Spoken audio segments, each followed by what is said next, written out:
பாண்டிச்சேரிக்கு விஜய் போறாரு. இந்த பாண்டிச்சேரி கூட்டத்தினுடைய நோக்கம் நமக்கு புரியுது. கரூரோட விஜய் ஒளிந்தான் அப்படின்னு இங்கே பல பேர் கணக்கு போடும் பொழுது இல்லை கரூரில் நடந்ததை விட அந்த கூட்டத்தை விட ஒரு பெருங்கூட்டம் என்னால் கூட்ட முடியும், என் மீது யாருக்குமே கோபம் கிடையாது அப்படிங்கிறத நிரூபிக்க வேண்டிய கூட்டமாக அது இருக்குது. நம்ம வட தமிழகத்துக்கு அவர் போகலை. அப்போ நீங்கள் யோசிச்சு பாருங்கள், சுற்று வட்டாரத்துலேருந்து எவ்வளவு பேர் பாண்டிச்சேரிக்குள்ளே என்ட்ரி ஆவாங்கன்னு யோசிச்சு பாருங்களேன். பாண்டிச்சேரி குலுங்குங்கிறதுல சந்தேகமே கிடையாது. இப்போ நாஞ்சில் சம்பத்தெல்லாம் உள்ள போனவர் சும்மாவா இருப்பாரு? நான் ஒரு உரை எழுதி தரேன், இது நீங்க படிங்க. 5000 பேர் தான் அனுமதின்னு சொல்லியிருக்காங்க. ஆனா அந்த இடம் வந்து ஒரு ஓப்பன் கிரவுண்டு. அதான் கட்டிக்கடங்காத கூட்டம் வரும் பொழுது அதை தடுத்து நிறுத்துகிற சக்திங்கிறது இங்க கிடையாது. அப்போ பாண்டிச்சேரி ஸ்தம்பிக்குங்கிறதுல மாற்று கருத்தே இல்லை.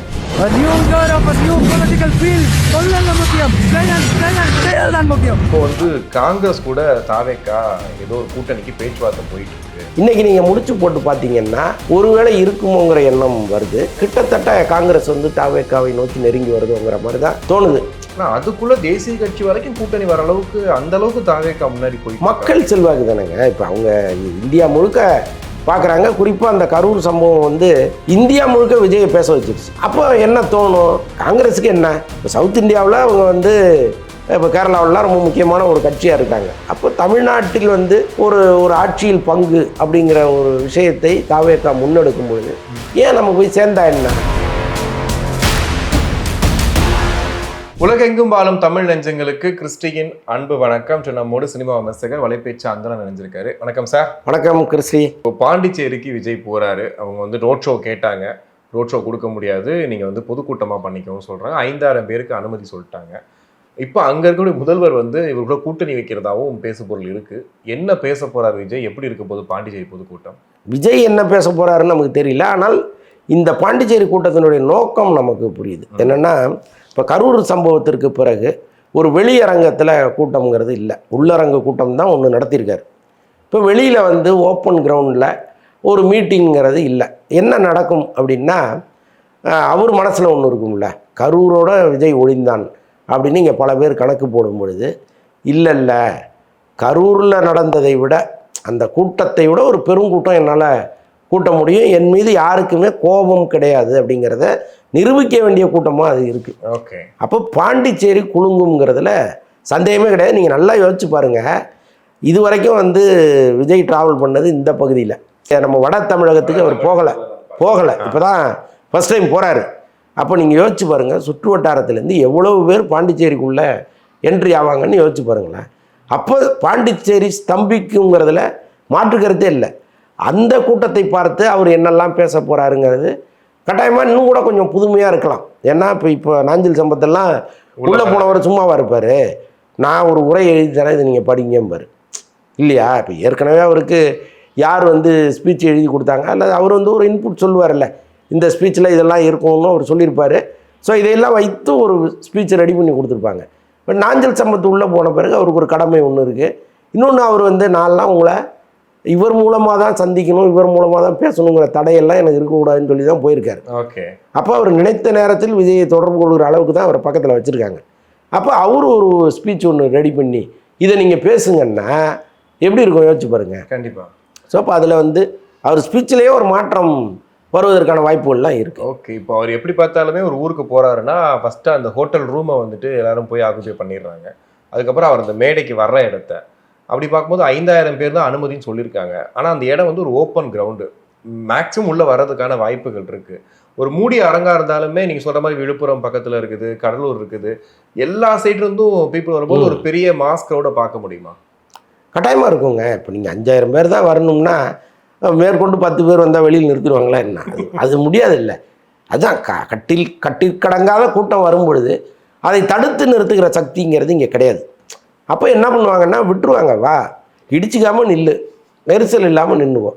அது வரைக்கும் என்ன பாதுகாப்பு கொடுக்க முடியுங்கிறது தான் அந்த அரசாங்கம் பார்க்கும். இன்னொன்று வந்து இப்போ தொண்டர் படைன்னு ஒன்று உருவாக்கி வச்சுருக்காங்க. கிட்டத்தட்ட ஒரு 2500 பேர் தொண்டர் படையில் இருக்காங்க. இப்போ இவங்களை எல்லாமே உள்ளே இறக்கி முடிந்த அளவு இந்த கூட்டத்தை எப்படி ஸ்ப்ரெட் பண்ணி ஒரு பாதுகாப்பாக அவங்களை அனுப்ப முடியும்னு தான் அவங்க நினைப்பாங்க. ஏற்கனவே என்னெல்லாம் தவறுகள் நாம் பண்ணியிருக்கோமோ அந்த தவறுகள் எல்லாம் இல்லாமல் இருக்கணுங்கிறதுல ரொம்ப கவனமாக இருப்பாங்க. அதுதானே இப்போ. ஏன்னா இன்னொரு முறை ஒரு உயிர் பலி நடந்ததுன்னா அதை வந்து தாங்கிக்கவே முடியாது. ஏன்னா விஜய்க்கே அது பெரிய பின்னடைவாக மாறும். ஏன்னா எத்தனை முறை நாங்கள் உங்களுக்கு சொல்கிறது அப்படின்னு இதே மக்கள் திருப்பி அடிக்க ஆரம்பிச்சிட்டாங்கன்னா பிரச்சனையாக போயிடும். கண்டிப்பாக. அப்போ அவர் எல்லாத்தையும் விட இந்த முறை கவனமாக இருப்பார். இப்போ அரசியலாக என்ன கூட்டணி கணக்குகள் அங்கே மாறும். ஏன்னா பாண்டிச்சேரியில் ஆல்ரெடி பிஜேபியோட கூட்டணியே இருக்காங்க. ஆனால் இப்போ நேற்று சந்திப்புலாம் பார்க்கும்போது கிட்டத்தட்ட இவர் கூட சேர்ந்துருவாங்கன்ற மாதிரி தான் இருக்குது. ஒரு பாண்டிச்சேரி போயிட்டு ஒரு மாஸ் க்ரௌடு, அவர் பேசக்கூடிய பேச்சு, முதலமைச்சர் ஒருவேளை அங்கே வந்து தலைமை தாங்குற மாதிரியான விஷயங்கள் நடந்துச்சுன்னா அது எப்படி இருக்கும்னு நினைக்கிறீங்க? இல்லை, முதலமைச்சர் வருவதற்கு வாய்ப்புகள் இல்லை.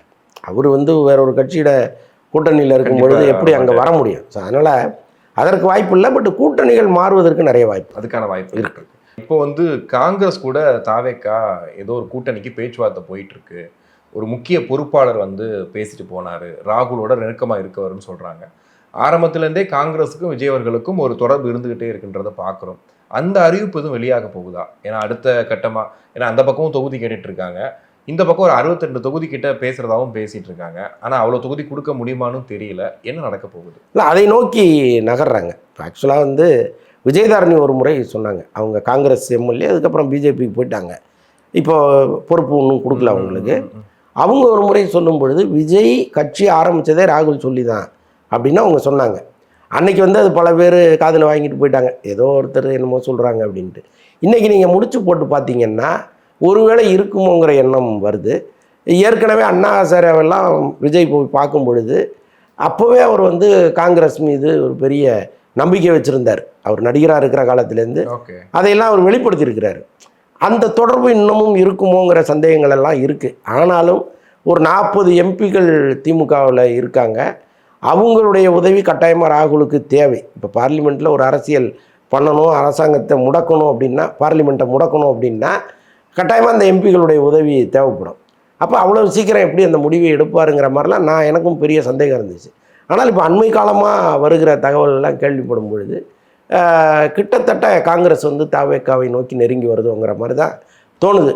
எப்போவுமே இந்த மாதிரி கட்சிகள் என்ன பண்ணுவாங்கன்னா, இங்கேயும் ரகசியமாக பேசுவாங்க, இங்கேயும் ரகசியமாக பேசுவாங்க, பலன் எங்கே அதிகமாக இருக்கோ அந்த திசையை நோக்கி போயிடுவாங்க.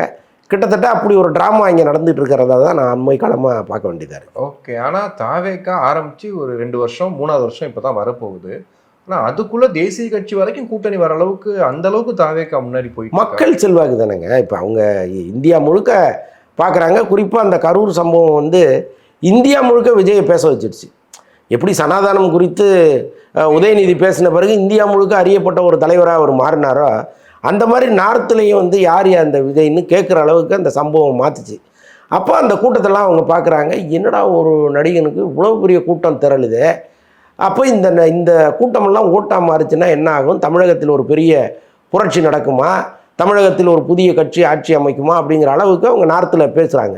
அப்போ என்ன தோணும், சரி நான் காங்கிரஸுக்கு என்ன, இப்போ சவுத் இந்தியாவில் அவங்க வந்து இப்போ கேரளாவிலாம் ரொம்ப முக்கியமான ஒரு கட்சியாக இருக்காங்க. அப்போ தமிழ்நாட்டில் வந்து ஒரு ஆட்சியில் பங்கு அப்படிங்கிற ஒரு விஷயத்தை தாவேக்கா முன்னெடுக்கும் பொழுது ஏன் நம்ம போய் சேர்ந்தா என்ன, காங்கிரஸ் மந்திரிகள்ங்கிறவங்க அதெல்லாம் பார்த்து பலகாலம் ஆகிப்போச்சு இல்லையா. இப்போ அவங்களுக்கே மறந்துருக்கும் தமிழகத்தில் காங்கிரஸ்னு ஒரு கட்சி ஆட்சியில் இருந்தது ஒன்ஸ் அப்பான் எ டைம்ங்கிறது அவங்களுக்கே மறந்துருக்கும். அப்போ இன்றைக்கி அதற்கு லேசாக ஒரு வெளிச்சம் அடிக்குதுன்னும் போது ட்ரை பண்ணி பார்ப்போமேன்னு தோணுமா தோணாது. ஒரு அரசியல் கட்சியாக அது தானே செய்வாங்க. பட் இந்த 40 எம்பிக்கள் மட்டும்தான் வந்து ஒரு பெரிய கேள்விக்குறியாக இருக்குது. அதை தாண்டி எப்படி ராகுல் இங்கே வருவாருங்கிறது தான் ஒரு கேள்வியாக இருக்குது. ஒருவேளை பரவாயில்ல பார்த்துக்கலாம் அப்படின்னு நினைப்பதற்கும் வாய்ப்புகள் இருக்குது. அது என்ன நடக்கும்னு நமக்கு தெரியாது. பட் பேச்சுவார்த்தை நடந்துகிட்டே இருக்குது. ஆனால் இப்போ நிபந்தனைகள் நிறையா வெளியாகிருக்கு. ஒருவேளை காங்கிரஸும் டிவிக்கும் சேர்றாங்க அப்படின்னா 63 தொகுதி வேணும்னு கேட்குறதாகவும் சொல்கிறாங்க. இன்னொரு பக்கம் 3 மாநிலங்களில் விஜய் வந்து காங்கிரஸ்க்காக பிரச்சாரத்துக்கு ஒத்துக்கணும். ஒன்று பாண்டிச்சேரி, தமிழ்நாடு, கேரளாவில் ஆல்ரெடி அவருக்கு வந்து ஒரு பெரிய ஃபேன் பேஸ் இருக்குது. ஸோ அதை பேஸ் பண்ணி தான் கேட்குறதா சொல்கிறாங்க. இது விஜய் ஒத்துட்டு வருவாரா இந்த விஷயங்களுக்கு? கட்டாயமாங்க. ஒரு நீங்கள் அவங்க 10 படி இறங்கி வந்தால் இவர் 2 படி இறங்கி வந்து தானே ஆகணும். அப்போ தானே ஒரு கூட்டணிங்கிறதே அமையும். இன்னொன்று அவருக்கு ஒன்றும் பெரிய சிரமம் கிடையாது. இப்போ கேரளாவில் போய் அவர் காங்கிரஸ்க்காக ஒரு பிரச்சாரம் பண்ணுறாருன்னா என்ன இப்போ கேரளாவுக்கு விஜய் போறாருனாலே பெரிய விஷயம். ஆமாங்க. இப்போ தமிழக முதல்வர் வந்து எப்படி பீகாரில் போய் பிரச்சாரம் பண்ணார்ல, இப்போ அந்த மாதிரி வந்து இவர் அந்த அந்தஸ்தோடு அங்கே போய் பண்ணிட்டு வர்றதுல என்ன சிக்கல் இருக்க போகுது. ஸோ அதனால் அது கட்டாயமாக அதுக்கெல்லாம் இணைந்து வந்துருவாங்கன்னு தான் நான் நினைக்கிறேன். நீங்கள் சொன்ன மாதிரி இந்த 63 தொகுதிங்கிறதையும் அவங்களுக்கு கொடுக்குறதுல ஒன்றும் பெரிய விஷயம் கிடையாது. ஏன்னா இப்போ தாவேக்கா வந்து ஒரு தனிப்பெரும் மெஜாரிட்டியாக வருவதற்கு எவ்வளவு தொகுதிகள் இருக்கோ அதை எடுத்துக்கிட்டு பேலன்ஸை பிரித்து கொடுத்து தானே ஆகணும். அப்போ தானே அந்த கூட்டணி வந்து அமையும் முதல்ல. இப்போ தாவேக்காவை நோக்கி சொல்லப்படுகிற ஒரு எள்ளல் என்ன அப்படின்னா, பாருங்கள் மேடையில் வந்து அப்படி கம்பீரமாக முழங்கினார், எல்லாருக்கும் ஆட்சியில் பங்குன்னாரு, ஒருத்தர் போனாங்களா பற்றியா அப்படின்னு தானே பேசுகிறாங்க. அப்போ அந்த வார்த்தையை பொய்யாக்குகிற ஒரு வேலையை அவர் செஞ்சு தான் ஆகணும். காங்கிரஸும் ரொம்ப நாளாக கேட்டுட்டு இருக்காங்க. ஆமாம், அப்போ வந்து ஒரு சலுகைகளை நீங்கள் அள்ளி வழங்கும் போது தான் கட்சிகள் உள்ளே வரும். போக போக வந்து அது ஒரு பெரிய திருப்பங்களை விசிகாவும் கேட்டுகிட்டே இருக்காங்களே சார். அவங்க இல்லை, அது நமக்கு உறுதியாக தெரியல. ஏன்னா இப்போ திமுக வந்து விசிகாவை விட்டு கொடுக்காது எப்போவுமே.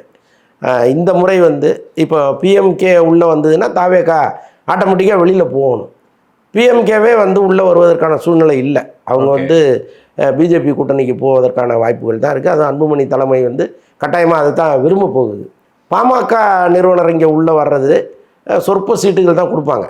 அதுக்கு ஏதோ ஒரு கட்சிக்கு பேர் வைக்கிறாங்க, ஒரு சின்னம் வரப்போகுது, சொற்ப சீட்டுகள் தான் கொடுக்க போகிறாங்க. அது விசிகாவை பொறுத்தளவுக்கு ஒரு பெரிய இடையூறாக இருக்க போகிறதில்ல. ஓகே. ஸோ இதெல்லாம் சேர்ந்து எனக்கு தெரிந்த ஒரு விசிகா பெரும்பாலும் உடைவதற்கு வாய்ப்பு இல்லை. கண்டிப்பாக. இப்போ நிறைய இந்த படங்களுக்கான ப்ரமோஷனல் இன்டர்வியூலாம் கொடுக்குறாங்க. அதில் விஜயை பற்றின கேள்வி கண்டிப்பாக இருந்துருது.